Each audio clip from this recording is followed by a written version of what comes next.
Can you imagine? Are you serious? That's actually wow when you think about it. That as a promotion. She outranted or didn't that? Okay, great. Play girl. Show your power, girl.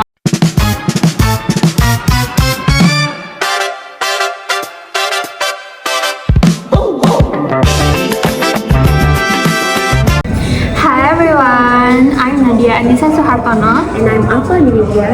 and welcome to our first and last historical. So this podcast is exclusive for our midterm Western and cultural civilization. And today we're going to talk about something that is rough and brutal, but it actually has a huge impact on the modern world. What is it? What is it? Surely everyone is curious, right? So today we're going to talk about the Vikings, and no, we're not going to talk about the brutal, violent, and chaos turned out of Vikings, but rather the truth. So first of all, who are the Vikings? So originally the term Vikings were supposed to do raiding activity, so they're not actually like a group, a clan, or something else. So Really, they're not. No, Can they're you not. explain to me? sure. So over time, the term Vikings are for the Scandinavian warriors and also explorer. And the Vikings were several explorers from the Scandinavian, which included countries like Norway, Denmark, and I believe Sweden.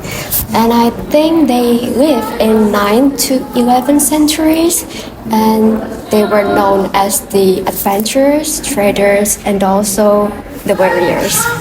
Wow, that's really cool, absolutely. But did you know that despite of their stereotype of being harsh and violent, they have a structured social life and fairly strong culture?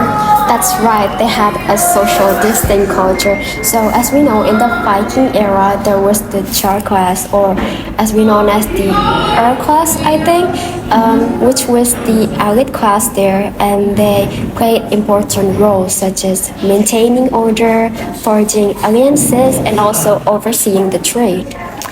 Oh, so the Jarls are the elite class, but what about the Carls? Because I heard they are also included in their social structure. That's absolutely right. So the Carl was the free peasant or the farmers, and they contributed a lot in cultivating the land, and I believe they also raising livestock and also providing the military support in the war.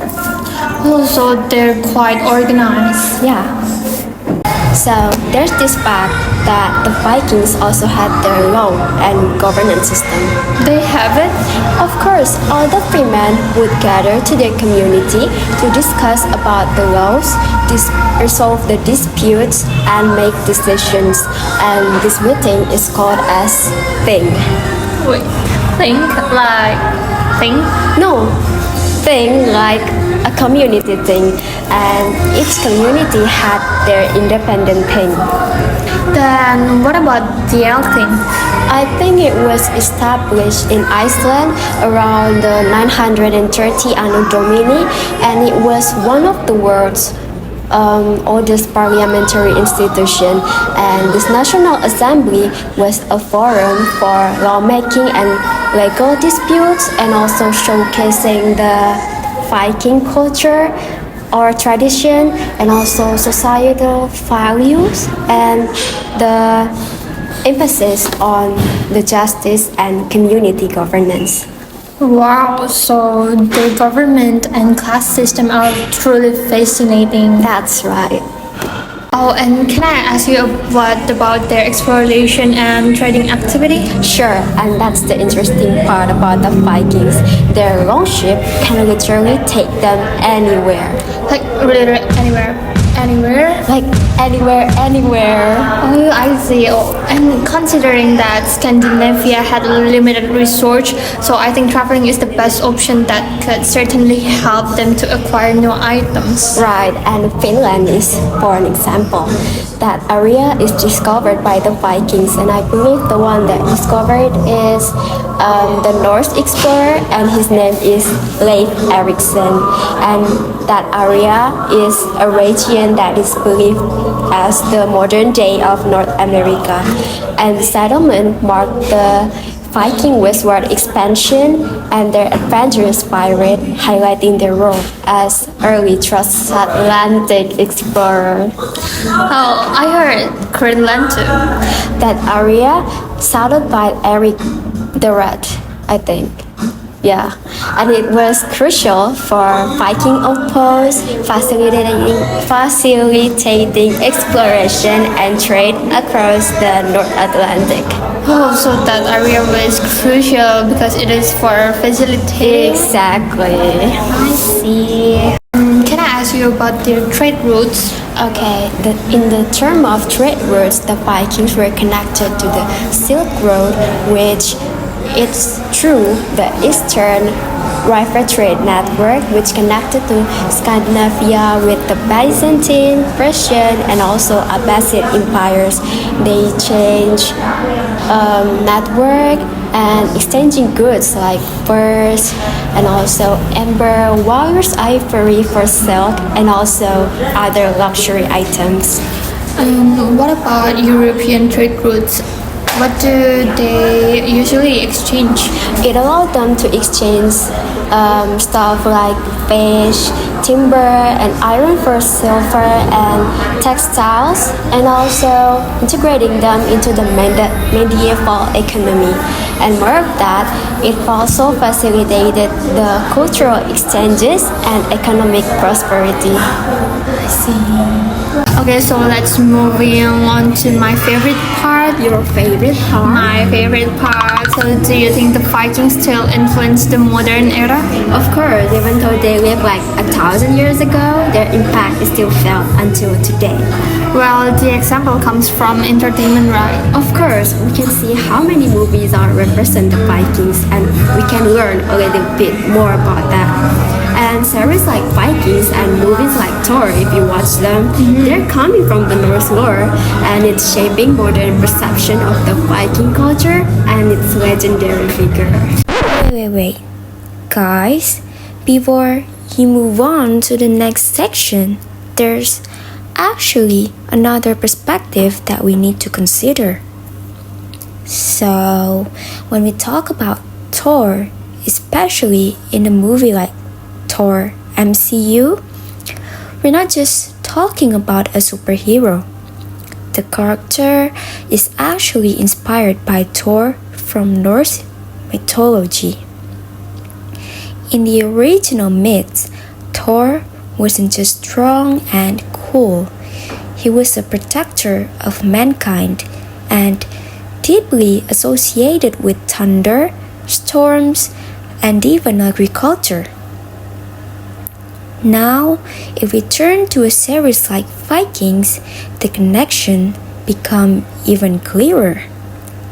The series is grounded in real cultural and religious beliefs of the Viking Age. Characters like Odin and Thor weren't just myths there. They actively influenced how people thought, fought, and made decisions. Religion wasn't separate from life. Religion was life itself. But here's the interesting part. Marvel's version of Thor modernizes and simplifies these myths. Instead of focusing on rituals, belief systems, or cultural practices, the film transformed Thor into a more individualistic hero. Vikings, meanwhile, attempt to present a more in-depth and historically inspired version of Viking society. So, what's the connection exactly? Both Thor and Vikings draw on the same sources, the Norse mythology and Viking culture, but they represent them in very different ways. Thor is more of a global cultural reinterpretation, while Vikings leans more into cultural and historical narratives. So, the next time you see Thor wielding his hammer, remember, you're not just watching a superhero, you're actually watching a modern remix of Viking mythology. And I heard it also inspired contemporary literature, right? Yeah, authors like Tolkien and also Neil Gaiman weave Norse lore into their artwork too. Right, that's so amazing. I give it 10 out of 10. 10 out of 10? Yes, for it. Wait, guys, another note here. There's one more very important thing that we can't ignore: the literature. So, let's talk about J.R.R. Tolkien. Most people know him as the author of The Lord of the Rings, but many people miss the fact that his work was heavily influenced by Viking culture and Norse mythology. Tolkien wasn't just a writer, he was also a scholar of philology, particularly Old Norse and Old English texts. He studied works like the Poetic Edda and the Prose Edda, which are essentially the primary sources for Norse mythology. And you can really see this influence in his stories. For example, the dwarf in The Lord of the Rings. Their names like Thorin, Fili, and Kili are actually taken directly from the Poetic Edda. Furthermore, the idea of destiny or the inevitability of fate is a big concept in the Viking mythology. In Norse mythology, even gods like Thor and Odin are destined to die at Ragnarok. Tolkien adopts a similar tone where characters constantly face doom yet still choose to act with courage and honor.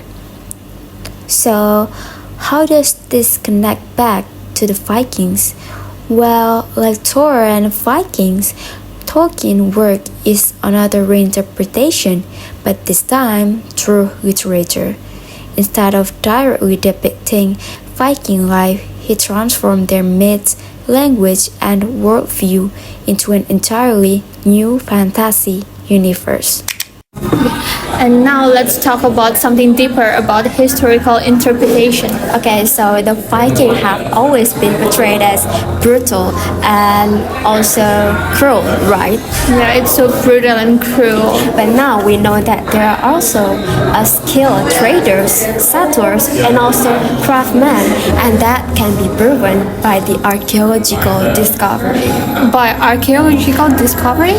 Yeah, they found the burial sites and artifacts, and it helped us to understand and have the insight to Viking life, beliefs, and interaction. These findings challenge and refine the historical narrative and revealing the complexity of the rich heritage of the Viking era. And is it possible for us to see their artifacts in this modern life? Of course, we have a museum and also exhibition dedicated to the Viking era, and we can see they're displaying artifacts and also interactive exhibits and educational programs, and that will really help us to understand their daily life and not just their battles. Great, and interactive technology is so interesting. Right, so instead of just reading the history, people can actually experience it. I agree with you. I want to go there. You know what I think is the most underrated part about the Vikings? Like everyone talks about their battles, but their whole belief system is what really drove everything they did. Oh, say more about that. Like, think about it. They didn't fear that because their mythology literally rewarded. Like, if you died in a battle, you went to Valhalla. Valhalla? Yeah, Valhalla, it's Odin's hall. So warriors weren't just fighting fighting for land or glory, but they also fighting for a spot in afterlife. Can you imagine? Are you serious? That's actually wild when you think about it. Death as a promotion. Exactly. Even Odin hung himself on Yggdrasil just to gain wisdom. Like the chief god literally torturing him for knowledge. So even their top god had this sovereign for greatness mentality. That's quite explained actually. Yeah. And the Thor was more the people's god. Farmers and common folk prayed to him for protection, while Odin was more for warriors and the elite. Even the god had a class system. And Freya gets oversimplified as just a love goddess, but she was also a goddess of war. She actually got the first pick of warriors who died in the battle before Odin did. She outranked Odin in that? Okay, Freya. Play girl, show your power, girl, and right. And their big mythological story, Ragnarok, it wasn't just the doom. I'm sorry. She actually, after everything burns down, the world rebuilds, and there's something comforting about that world view.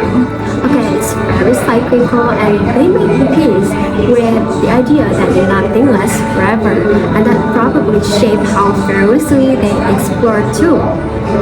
Right. And now, can we talk about runes? Sure.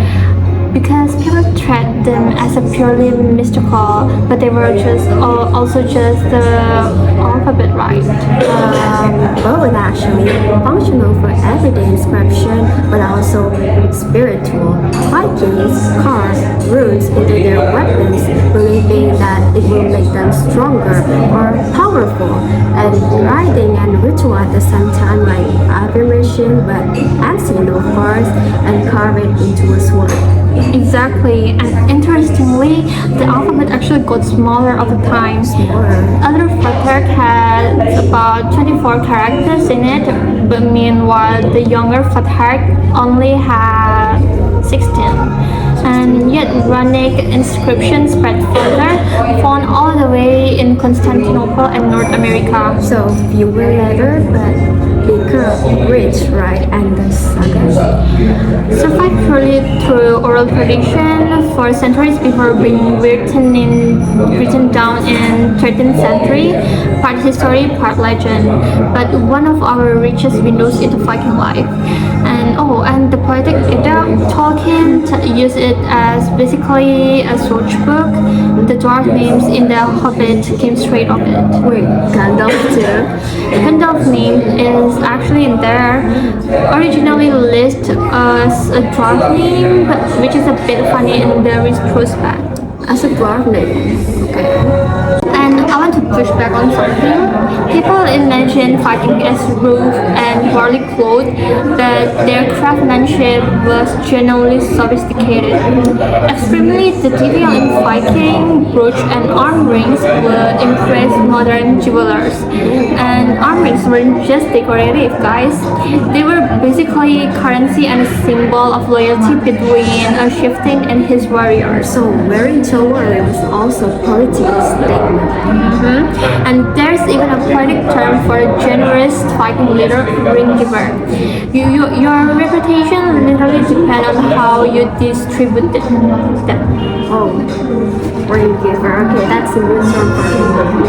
And the long Genuinely one of the most underappreciated engineering achievements of the medieval world. The hull was so shallow it could land directly on beach and sail up rivers deep into Europe. No other ship could do that. Oh, so which is why they could show up everywhere, and seemingly out of nowhere. Yeah, and they weren't just functional.